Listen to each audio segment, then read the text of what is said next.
Welcome to the Heartwork Podcast, where we delve into stories, struggles, and triumphs of entrepreneurship, leadership, and personal growth. I'm Dr. Sara. And I'm Dr. Marisa. We're here to guide practitioners, entrepreneurs, leaders, and those just navigating the complexities of life on a journey of discovery that explores the dance between passion and strategy, heart and hustle. With candid conversations, insightful interviews, and plenty of laughs, get ready to uncover how leading with heart can transform your business and life. Let's dive in. Welcome back to another episode of the Heartwork Podcast. Today, we're going to dive deep into the story of our why and how that impacts the things that we do in our day-to-day, the impact that we want to leave on this world, and where we really glean that information to continue to drive our decision-making, to continue to pour more abundance into ourselves and our communities. And one of the things that I feel like in chiropractic school, you know how like when you go through as a student and like as you're going, I mean, I know this was my thing for sure. It's like where all of a sudden it was like, hey, what's your why? Why do you do chiropractic? And like, what got you into school, right? Like all those types of things. And it's so important. But I feel like one of the things that's evolved for me is, for one, understanding my health story, while also at the same time understanding why I do what I do. And so I wanted to share with you guys just a piece of my health journey, because I feel like it can also give just a little intention into, yes, like why I decided to be a chiropractor. But at the end of the day, like I feel like it also leads into what Marisa was introducing, this place of like what the intention and the abundance looks like in our life and the opportunity that we have to be able to give to others. And so, because ultimately at the end of the day, we all have a story and we all don't have to have the same story or the same gifts to be able to like literally be a gift to the world. And like we've talked about in previous podcasts, like I fully believe that I have an inheritance that's been created and designed for me. And this story is a part of that. This is part of the pieces of who I am. And so when I was younger, there were some things that happened to me that I think led to just this health journey in general. And I ended up getting diagnosed with ulcerative colitis when I was 10 years old. And I still remember the first day when I went to the bathroom and I literally had like blood was like completely in the toilet and thinking, what the freak, what is going on? I remember like immediately bursting into tears, calling my mom, and just was like, I don't even know what's going on. But I also had a lot of abdominal pain and all this type of stuff happening. So I remember just the place of us immediately getting to go, where my mom taking us to the doctor, right? And like, we kind of lived in that model for a long time and lived in a place to where that was kind of just the first route and the first like space to which we sought. And so went to the doctor, ran a bunch of tests, put me on some steroids to try to help with the inflammation at that time. And I remember I was like early 10, and then for about the next like 6 months, remember doing like homeopathy. I remember going to a chiropractor like one time, didn't do anything. So like we stopped going, type of a thing. And then basically like all the medication that I was on never really changed anything. And so I kind of was in and out of the hospital. And I was in 5th grade at the time, going into 6th grade. So you can imagine like middle school, just how fun that was. And so I remember, and this may be like, I just remember at one point I was playing in the hospital. I was at Children's Hospital up in Minneapolis, and the doctors came in and were talking to my parents, and they were like, her hemoglobin is so low that if we don't do surgery now, that she's just going to basically die. And so, of course, that's immediately going to put fear in my parents. Obviously, I remember as a little girl, I was like, what in the world? Like, okay, then we got to do something. And so had a big surgery, and they actually went in and took out my whole large intestine up until my ileocecal valve, for the people that know what that is, as a 10-year-old. And then I had basically a temporary ileostomy bag that was part of my small intestine was coming out of my stomach for 6 months. And this was, again, the point that I was in 6th grade at this point. And so it was, and I had actually just started a new school. So that was also just so fun. I was grateful. I had some really beautiful friends. But if anybody that's had a colostomy bag or has a permanent one or a temporary one, it's like you don't have control out of your bowels at that point, and like your system is healing and all that. And so I still remember as even in middle school, I'd have to go to the bathroom and like look at the teacher. They had to know what was going on, and like things would smell weird. Like it was just not a fun thing as a middle schooler. And so then I wore that for 6 months, and they basically reconnected me with what was called a J pouch at the time. And so basically I had to relearn how to go number 2, like after I was done. It was so crazy. And so I was quote unquote, in our medical system, a medical world, a lot of times you go in and you take a medication to try to support something, right? To help get rid of that symptom immediately. If the medication doesn't work, the shots don't work, the rhythm of all the therapies, all those types of things don't work. A lot of times our society does want to almost take something out or do a type of a surgery. And so that's kind of what I experienced. And for the next couple of years, quote unquote, my symptoms stopped, but I ultimately had to navigate a lot of different things digestively wise. And then I was kind of that type of person. This has been something I've had to work through, goodness, now as an adult, but from that moment, I don't have a lot of positive childhood memories. And I remember having to grow up really, really fast at that point and coming to a place where all my like fun childhood memories were like 9 years old and earlier, like where I remember being a kid and like doing all these fun things. I just remember being, okay, now I'm playing basketball. I got to prove myself. Like I can't ever get sick again. I can't have some of these things happen. And it was definitely a journey. And it was something that I didn't necessarily, obviously nobody wishes would go through that. And I had actually so basketball was my like out, and it was kind of the way that I performed and got like accolades from my parents, from everybody around me. It's like how I went to go prove myself essentially, and was getting ready to go I signed a letter of intent to go play D2 basketball down in South Carolina, and got sick again. And so basically ulcerative colitis says that once you take that organ out, then it's supposed to go away.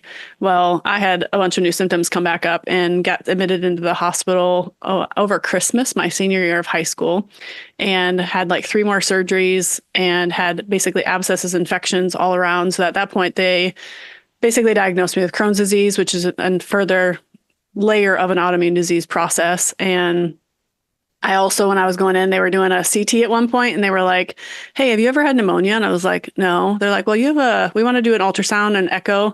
And they found 1-inch hole in my heart. So I ended up having to have an outpatient surgery for a little hole in my heart. I was just like, what the freak is happening? Like, this is just so crazy. And so it was just a whirlwind. Literally had Christmas in the hospital my senior year of high school. And I feel like so much of my journey when it came to health was very much in a place to where when I was sick, it meant I went to the hospital.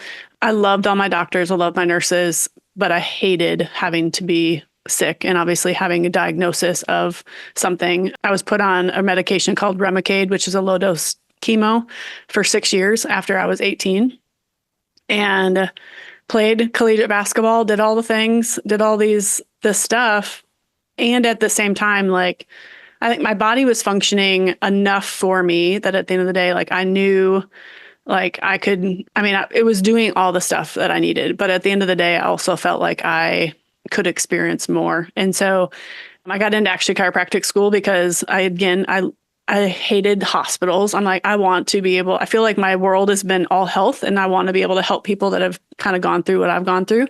And at the same time, I'm like, I don't want to be in that type of environment. And so I sought out chiropractic because I've been around enough, like playing sports. I'd been through some sport chiropractors and been around enough to where I'm like, oh, that made me feel better, type of thing. And I got into school, actually heard a speaker come talk to us in our first month of school and literally blew my mind. And I went on this journey. He came in and he was basically like, our body heals, our innate nervous system, basically. We have an innate inside of us. Your brain and your spinal cord are controlling every single system in your body that heals from above down, inside and out.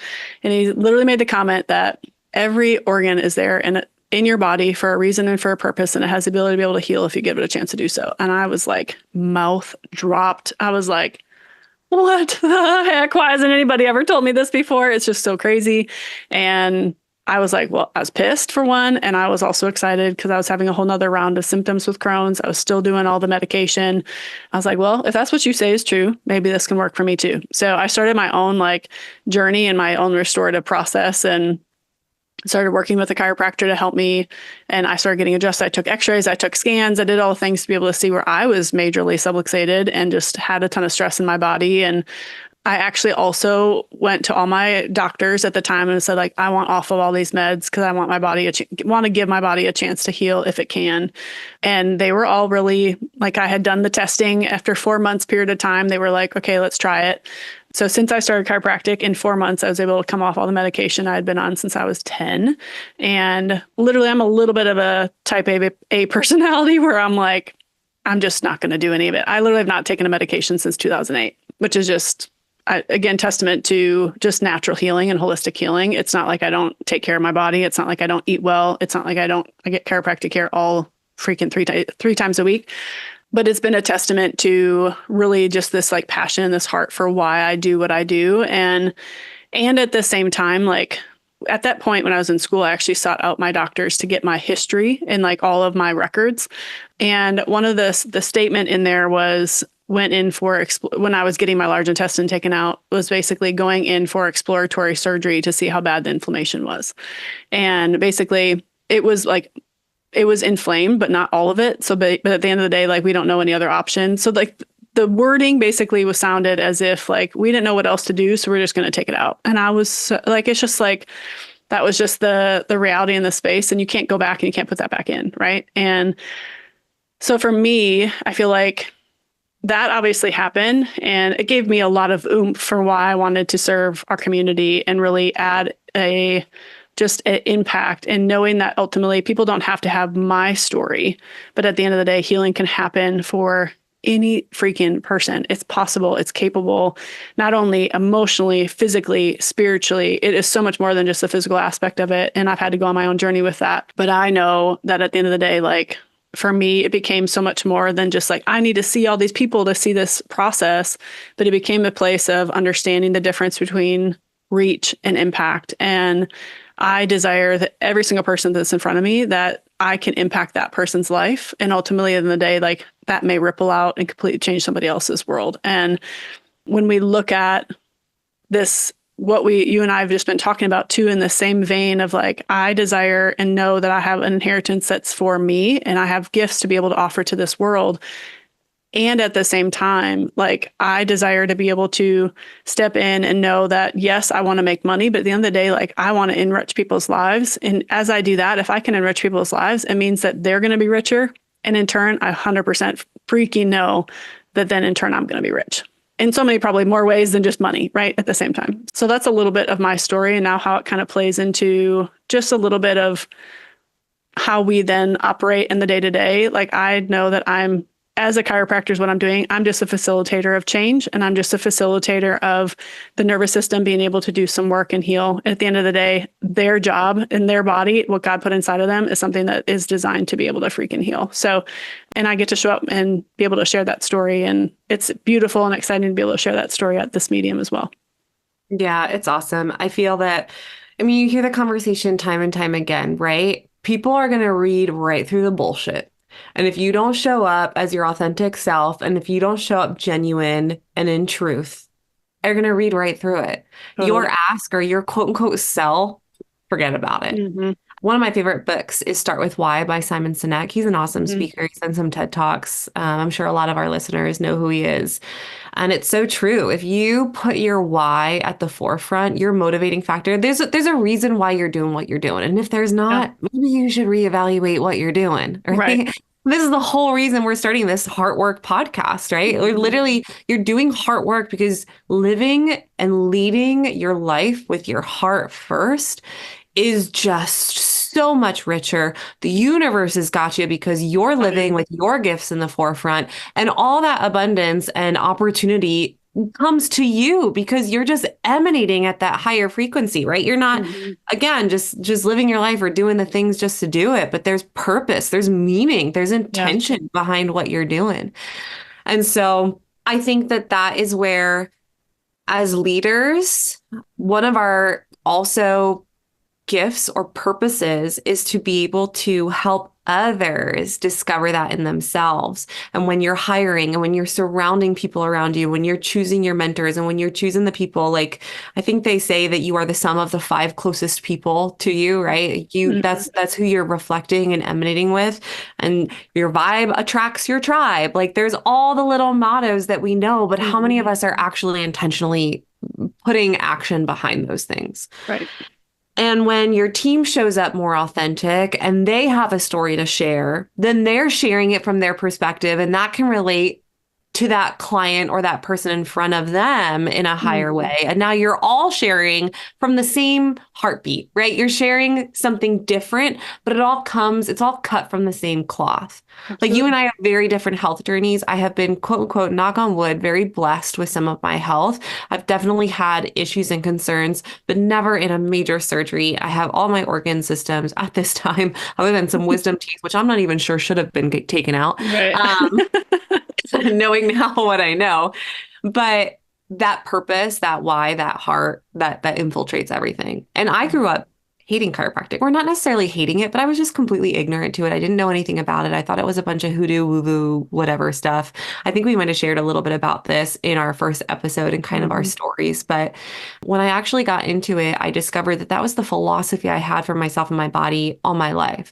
Like I understood the anatomy and the phys and that my body was capable of doing things. I never wanted to take medication when I was sick. I was like, there's a reason, there's a purpose behind this fever. There's a reason, there's a purpose behind my cough. I don't want to suppress that. Why do I want to stuff that back inside? But I didn't actually realize that that was chiropractic's philosophy and heartbeat the whole time. And so I was so resistant towards chiropractic because all my understanding was that it was just bone and muscle shit. And I was like, why do I need to crack, right? All the common things that people will now approach us with and say, why do I need chiropractic? Or why do I need to go on a weekly basis or every other week? Or why do I need to come to you multiple times when I'm first starting out? I just have 20,000 different concerns on my paperwork. It's only been there for the last 15 years, you know? And so those are honestly the conversations that I have the most fun with. I love meeting the skeptics. I love meeting the people that have totally given up on it because I get it. Like, I didn't think it was anything either. And then I experienced it in my own way and then decided to go to chiro school for it. But even in chiro school, I didn't even know it.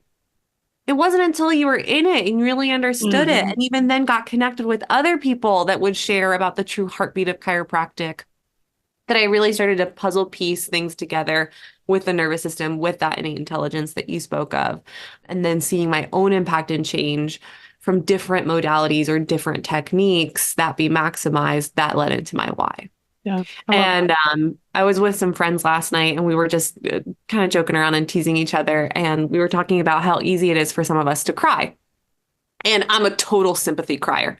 You start crying, I'm going to start crying. If I even hear a quiver in your voice, like the tears are already welling up. And I don't even know why we're crying yet. I'm just like, I'm here with you. I'm crying with you. I'm meeting you where you're at, right? Me too, girl. Me too. It just happens. But gosh, like we had a new patient yesterday and they were just sharing what was on their heart and the struggle with that. And it just was crying. And there are some people that show up so rigid and show up because they feel like they have to be so strong or they have to present this certain authority or they have to present this certain persona because that gives them, well, for lack of a better word, authority in that sense and strength, and that we're in this position of power and being able to provide a solution. Okay, yeah, fine. That's what they come to you for. But they're also just humans, beings sitting in front of you. And if they've been through the gamut and they've been through the freaking wheel, or they've been through major surgeries, or they've had other things happen, and you're a potential either last resort or someone told them to check you out and they're kind of like, I don't know. How are you actually really going to help me? What is this actually going to do? You meet them in that space, you show them how much you care. Done. It's already sold. It's already done at that point. Like there's no other quote unquote selling or presenting that you have to do. Like they know that you're for them and they know that you're going to be there for them and walk the journey with them. And sometimes when people ask you questions, they're not challenging your authority. They just want someone to help lead them to where they need to go. Because a lot of people come in that space, especially when it comes to health, with fear. Because you're not just impacting that person that's in front of you. That person goes home to a potential family, whether it's their own family, whether it's their parents, whether it's their chosen family of friends or coworkers, whether it is people that they're going to interact with in the parking lot that day. Like your person, that person in front of you goes out into the world in a very different way when they are feeling functioning in a higher capacity. So freaking And true. so when I think about that impact and where my why comes from is not always just the person in front of me. I think about every other person that person's going to influence. Mm-hmm. We had a practice member back in my last practice who shared on her first reevaluation, because she used to take Tylenol every single day, go right downstairs to the kitchen cabinet, take the Tylenol, go about her day. And the thing that was the most impactful for her, other than already noticing change within herself, was that her kids said, "Mom, I'm so proud of you. You haven't had to go get Tylenol from the cabinet." And her kids are like under 10. Mm-hmm. But the action and the repetition and the example that sets, the fact that they noticed it, she never thought that they actually paid attention in that capacity. And she was like, wow. The fact that I can be more present with them and greet them because they get up earlier than her, young kids, they're just up watching their cartoons on Saturday morning and calling it a day, was so cool, because she was like, I get to directly just engage with my kids as a happier functioning human being from when I wake up versus needing to go to the cabinet for Tylenol before I can be present and show up. Yeah. I love that. It's just cool. That's the story. That's the why. And so when you share that, sometimes we get so in our minds about sharing the science and sharing the purpose and sharing the results or sharing the testimonials and all that. And those are great because the testimonials are the stories, all the science and all the stuff that we need to know for our clinical expertise to help to deliver the adjustment, to help them facilitate the healing. Sometimes that's not where you need to lead with. Right. You just need to lead with the connection and the belief and the reinstillment of hope. One of our mottos for the office is just taking people from hopeless to hopeful. Mm-hmm. And if that drives you, then like you said, that brings it back trifold, because they change and people recognize that in their lives. And then they want a piece of that, or they share that with others. And then all of a sudden that one family member turns into 5, and that person turns into someone else down the line.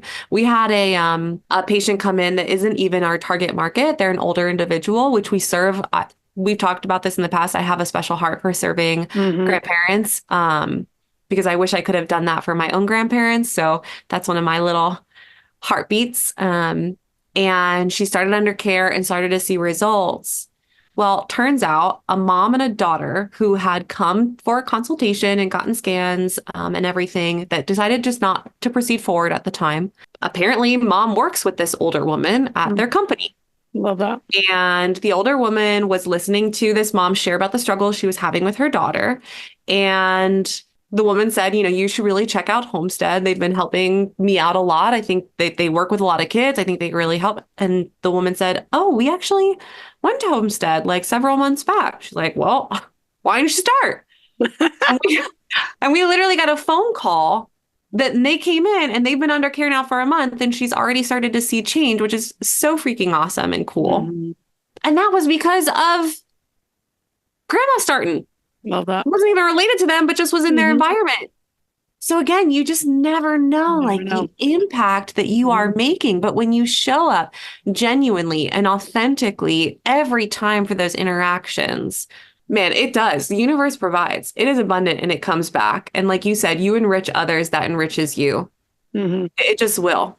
I mean, money is important. You have to track your KPIs. You have to track your finances. You have to make sure you make your overhead. You have to make sure that you can stay open so that you can, whatever your service is, right? Or have operating expenses to be able to serve those people. Yeah. Like we all have to pay attention to those business finances, but you also have to just have that higher fucking level of trust and worthiness and knowing that you are, and just saying, I'm just going to show up as myself and put my best foot forward and do what I can to provide for these people, and just trust like it will come back tenfold.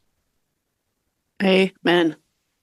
It's amazing. I mean, I think that's the end. I mean, all that we really have to share on that, but the place to which hearing that and knowing that it's like, we have a gift. Every single person that's listening to this has a story and a gift to share, and that you have an opportunity to truly make an impact in your business, your people, your team, and your community, and the opportunity to be able to know that, goodness gracious, like your story is what bleeds into your community, and your heart is what, at the end of the day, it's the one that's going to make the biggest impact. And we are so excited that you have spent another time listening to us today. If you like what you hear, please follow us, share it with your friends on social media, and we look forward to talking with you next time. Bye. Bye-bye.